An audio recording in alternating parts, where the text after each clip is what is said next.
To the phone lines right now, we got the founding father of the Who Dat Nation, the Cajun Cannon. Dad, what's up? What's going on? Doing good. Hopefully the Saints come away with a win on Sunday. And I don't know, I was looking at my crystal ball. I think we'll take care of business against Atlanta. We'll actually be the home team in the Mercedes-Benz Stadium. And the Rams will take care of the 49ers because they have a lot to play for, considering that number 2 seed and wanting to win the NFC West. And then if all that happens, just those two things happen, Saints go to Los Angeles and upset the Rams. Yep. A little payback from the Nolan no call. Yep. A little payback for sure. And also, Dad, we were talking about that last night. And think about this: a little salt to the wound of the Rams. If that dream scenario could end up happening, think about this: this current LA Rams team, they're all in, right? Like they've gotten rid of every draft pick they had. Like they have to win now. And so, if you were somehow able to spoil one of these valuable years, it would mean a little more even than it would to another team.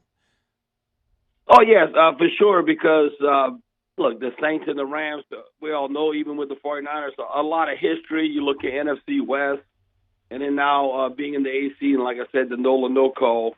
So, that's the Rams been one of those distant rivals. And then we all know the Akeem drops the ball. The first playoff win by the Saints, guess what? That was against the Rams. So there's a lot of history there between the Saints and the Rams. And I don't know, this is a pretty good sample size. And you look at the Sean Payton and the stability that he's brought. I mean, the bottom line against Atlanta and against the Rams, that would occur. So you got to beat Atlanta, and hopefully, you're in the postseason. The defense has to play great. It cannot just be good or very good. You have to be great, take away the football. And I look at Taysom Hill. To me, what Taysom needs to do, and you can't expect anything more, you have to look when all said and done. Does he have at least 250 yards of total output, of total yardage? And that's talking about passing and running. He had like 265, last game. So these are on that 250 mark, and he doesn't turn over the ball. I think that's the best right now that we could hope for. But the one stat in the Sean Payton that really caught my attention, and this is, like I said, big enough sample size, when the Saints have allowed 20 or fewer points, and they've done that for exactly 100 games, allowing 20 or fewer points, they're 92-8. Damn. So that's 92%. So so don't tell Dennis Allen, hold them 20 or under, we win 92% at a time. Yeah, that's all I got to do, right? That's all I got. I mean, I look, if they're going to do that, there's going to be a lot of key faces, right? Cam Jordan's been kicking ass lately. That's been awesome. Demario Davis remains the heart and soul leader of this team. But, Dad, how about the cat from Florida? How about C.D. Deuce? I did not know. Look, I said it yesterday. Life makes strange bedfellows of us all, and I never knew that I could love a Florida DB this much. But, like, C.D. Deuce is quickly becoming one of the Who Dat Nation's favorite players. No, he's the kind of player that pound for pound might be the baddest dude in the team, and you don't want to pick a fight with because you might end up getting beat up. I mean, he's the guy that you want on your team, not on the other team. He's one of those, you love him on your team, you'd hate him, he's on the other team. He talks smack, but he backs it up. And, he's like when we beat Tampa Bay, he goes, what? I don't care if we're 100-point underdog. Man, we're playing ball out there. He is not intimidated by anything. So he's a ball. I know the Who Dat Nation, the Saints fan base. You got to pay only so many players. That's one player I know the Saints fan base would want to pay. Yes. The jury's still out on Marcus Williams. I think if Saints don't pay Marcus Williams, he's going to get paid. He's been available most throughout his career, like Cam Jordan. To be held accountable, you got to be available.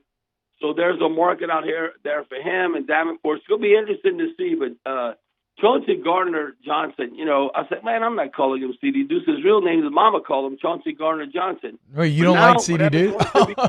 Whatever he wants to be called, now I find myself calling him C.D. Deuce. Okay, so in the eyes of the canon, he earned the C.D. Deuce nickname. He had to earn it. You just can't get it.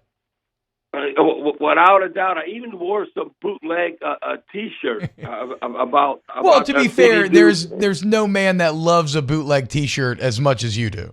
You have an entire closet full of them. And I'm wearing it again come this Sunday against the Falcons because I rotate my bootleg T-shirts as far as to bring the Saints good luck. And you have to see this T-shirt. It is so awesome. I got it from Mike Detillier, and it says, "Try me one more time," and it's CD Deuce staring at Tom Brady. Remember when his arms were folded? Yeah, absolutely. It was hilarious. It was incredible. So there's a picture that says, "Try me one more time." And so just to get after the great Tom Brady, the GOAT. But dude, he picked off Tom Brady twice this year. I mean, both games, CD Deuce got him. And look, he's been so impactful, and I can tell you, Double D, DeMario Davis, and all they know how important CD Deuce is. But you've got to give more credit to this year also, and he's been kind of the Swiss Army knife, jack of all trades on the defensive side. How about P.J. Williams? That's a really good point, man. P.J. Williams, when you're putting him at the nickel, and when Chauncey Gardner was out, when he hurt his foot, and then you had Marcus Williams out with COVID, played that position. Malcolm Jenkins out, played that safety position. So and then he could play corner on the outside. So he's bought, and we're not paying him hardly anything. So bang for your buck. P.J. Williams has been outstanding and gotten better as a player. But, the one thing the challenge can be with the Falcons, and I got to give, Arthur Smith a lot of credit. If you look at it now, it's let me see right here. Yeah, the Falcons right now, they're suffering a long string of losing records. 10 consecutive losing seasons they had from 1981 to 1990. So right now they're on a fourth, consecutive year as far as a losing streak. And, but I guess they're optimistic considering they're only 4-12 last year. So you look on the Arthur Smith, the Falcons are 7-2 in one possession games. Wow. So and we saw that against the Saints in the Dome. Now, the key is going to be, and you can look this up, T. I don't have it in front of me, but it's like when we sack, and it's a big sample size again with Drew Brees and Matt Ryan and Sean and all that rivalry type. When we sack Matt Ryan 3 times, we win the game. It's like a lot of games. So we just got to sack him 3 times because if we let him build a sandwich back there, he's going to burn us. On the first game, we only got to him a couple of times. And so that's going to be key. Can we get after, Matt Ryan? Because I still think if, he's the old wily veteran that you have to get after him or he can still burn you. And that's what happened the first game. Yeah, look what he did the first game. Yeah, no, exactly. Yeah. I mean, that was all Ryan. Hey, okay. Well, actually, let's go here first. So our guy, Hold the Mayo, is a huge member of the Who Dat Nation, does excellent Red Beans reviews every Monday, but he desperately wants me to ask you about the progression of Cesar Ruiz. What is backwards? I mean, what? Now, Cesar Ruiz is not even as good as Throckmorton. And Throckmorton's a free agent. I mean, now, if Cesar Ruiz would have been a free agent draft pick, then you say, okay, but not being drafted first round, though. Cesar Ruiz, and we kind of spoiled Who Dat Nation members. We had the best of the best when you look at Drew Brees, how he climbed the pocket, who we had in the interior, just to name a few. And but when you look at it, okay, when you had Jari Evans, you had Carl Nicks, yeah, even Larry Wolford, Ben Forgot about Warford, yeah. I mean, those were Pro Bowl guys. Then you throw in Max Unger. I think McCoy has stayed steady. He hasn't gotten better. Andrews Pete is always Andrews Pete. Andrews Pete's probably glad he's hurt if we'd have to play the Rams and Aaron Donald.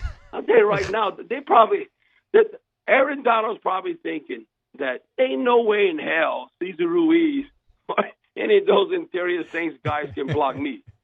So that's the only thing that worries me, something like that. Now, Ryan Ramczyk was never hurt. And now he's hurt. You thought they maybe would have put him on IR, but when you look at Ryan Ramczyk and Teron Armstead not being available, all of a sudden the offense goes from the strength of our team was supposed to be almost like a weakness. So, with the offense being one before last, that's a big reason. We all know the talent at wide receiver and all that. Sometimes I feel sorry for Alvin Kamara. He I know, dude. doesn't have a chance to get going. And people say, "Oh, why Kamara can't run anymore?" Well, they do have to block. You know, when they block, that's the only thing I'm concerned with right now. Where our offensive line kind of the piecemeal and the different combinations we've had. But Cesar Ruiz, Sean Payton got ticked off at Larry Wolford after that Vikings game. He got a little overweight and he played bad. And then Sean said, basically I've seen enough. And so, got rid of him. And then that's his pick, Cesar Ruiz in the first round. So I would say right now that's kind of a whiff, considering where you drafted him. Yeah. I mean, it's hard to argue with that right now. When I think about the Saints offense, and especially like this a couple of games ago, but it almost has the feeling of that LSU football team last night. Did you watch any of that LSU game last night? Yeah. I mean, it's like Bingo Long and the Traveling All-Stars. I mean, Wait, what the hell is Bingo Long and the Traveling All-Stars? You have to look it up. It's an old movie. It's an old movie. It's an old throwback movie. It's like you just get together. Oh, we're the Traveling All-Stars. And, I mean, it's like you don't even know who the guys are. Who's that now? Trying to figure out who's who. But hey, listen, you sweep this under the rug. New season, Coach Kelly, be interested to see what's going to happen. But it doesn't matter, like what's going to happen, like as far as how he deals with the players and all, like the new sheriff in town. Whatever form, you just got to win. If you win, then you don't have to go hang out at Crawfish Balls for 2 hours. Yeah.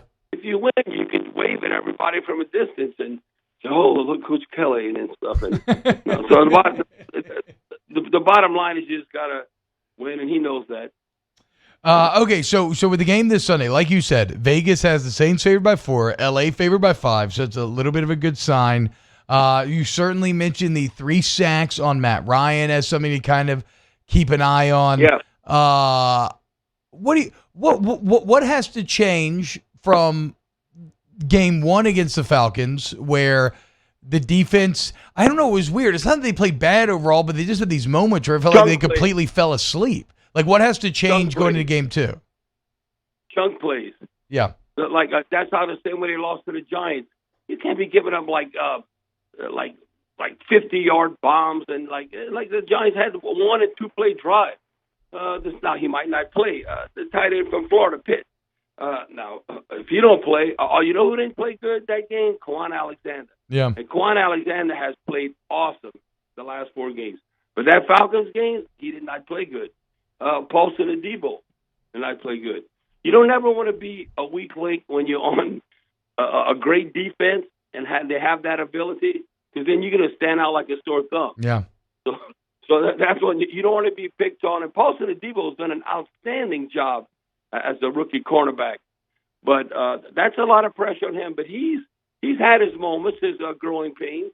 But that's the thing. You got to get after Matt Ryan. That's the old cliche. The best pass coverage is a pass rush, and so that's not going to change with the Falcons. And now they can't turn over the ball again.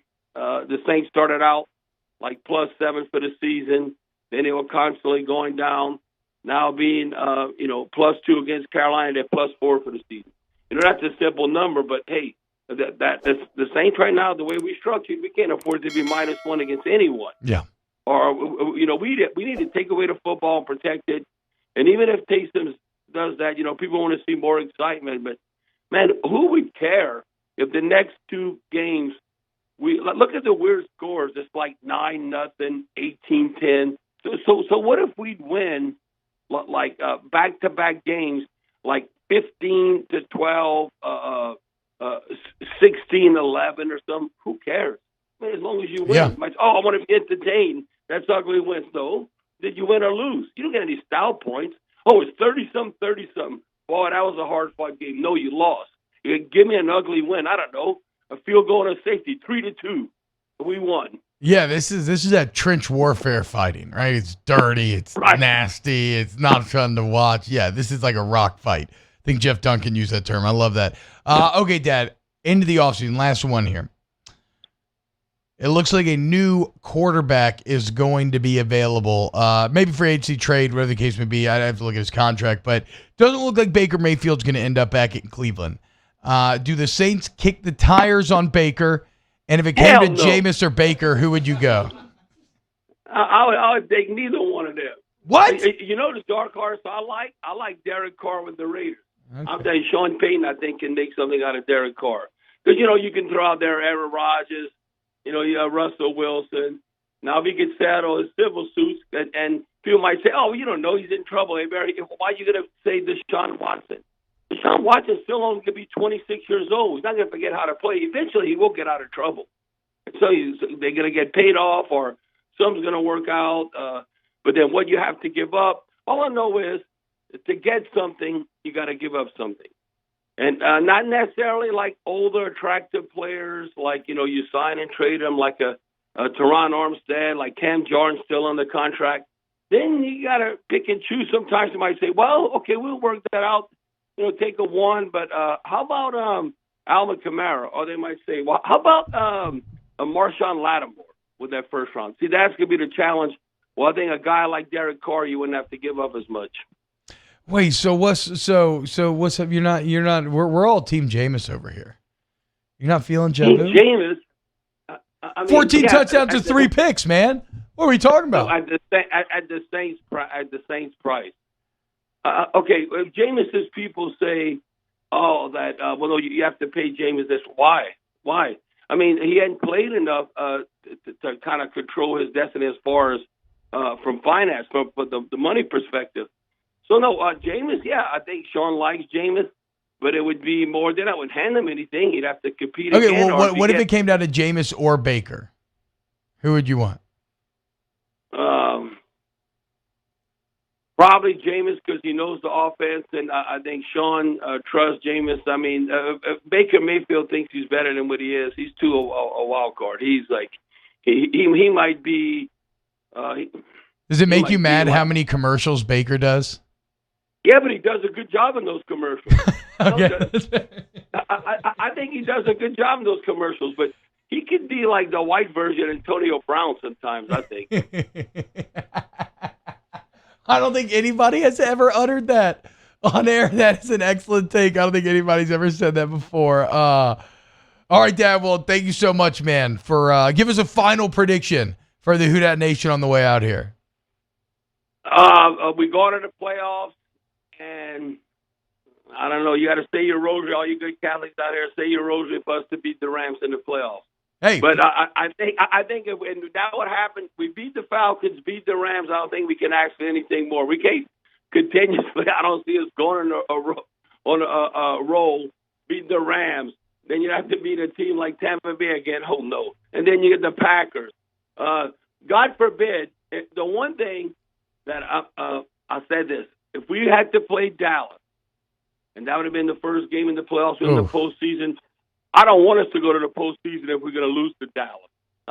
I wouldn't want that. But now I don't have to worry about that because we would definitely play the Rams. But no, we go to the postseason playing Dallas. No, we have to win. I look at that. Well, if it's like, you want to win a Super Bowl. No, I'd want to beat the Cowgirls in the postseason. That's real hate right there, y'all. I love it. The only team that I was ever raised to hate in my household. It's rare. You don't always find that in NFL players. But, yeah, screw the Cowgirls for life. Dad, thanks so much, man. All right. Take care, Chief. All right. I'll talk to you later. When we get back, we're very long there. But I obviously knew that I wanted to. Unfortunately, man, Cannon not on the Jameis train with us. But that's okay. That's okay. But the Who Dat Nation, it sounds like he's feeling pretty bullish on the playoffs. So we'll see. All right, when we get back, more OTD.